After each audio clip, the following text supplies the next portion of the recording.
So this is the Parkside soldering station for $11.99, which has to be one of the best deals on the market. So looking at the box, it looks fairly simple, but you don't really need a whole lot for soldering, and it actually comes with some solder and a flathead tip as well. So let's open it up and see what we get. We have a decent soldering iron, a little bit of fading on the paint there. It's got a little rubber tip that we just need to take off.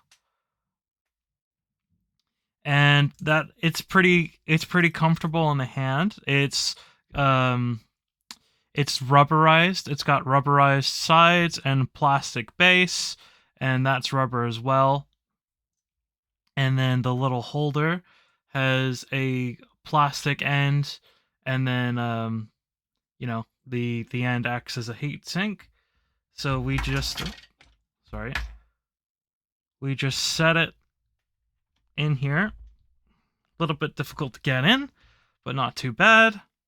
And then we have a place to set our soldering iron.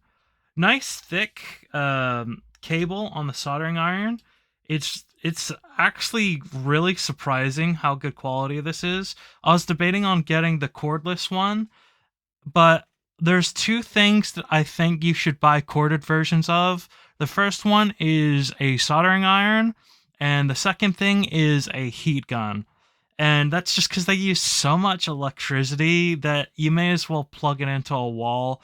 And the likelihood that you're going to need to solder or heat gun something on the move is a little less likely, but if it suits your needs, then go for the cordless version.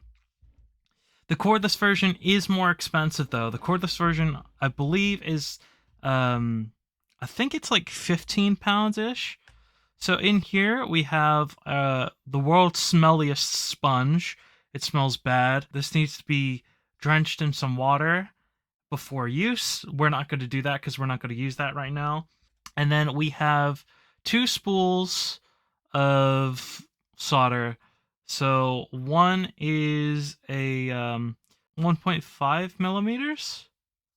The other one is 1.0 millimeters. And it doesn't seem like there's a whole lot, but the fact that it has this little caddy for it is pretty cool. So this is what it would look like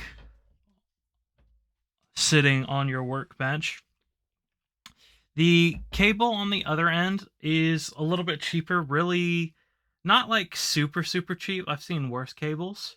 230 volts according to the manual AC current at 50 hertz, 48 watts, and operates between 100 and 500 degrees Celsius with a 2 meter mains plug and a 1 meter iron cable, which isn't too bad. So I think this is a pretty good purchase for £12.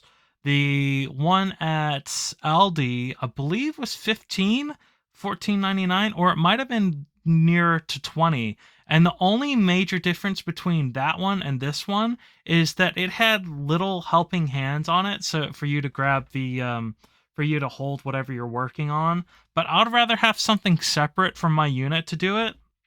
And this unit, it's a lot nicer to me. It looks a lot nicer. You got your on-off switch, decent click there, and then you got your heat adjustment right there. So I don't really have anything I need to solder to experiment with this on, but just the first impressions, I think it's going to be pretty good.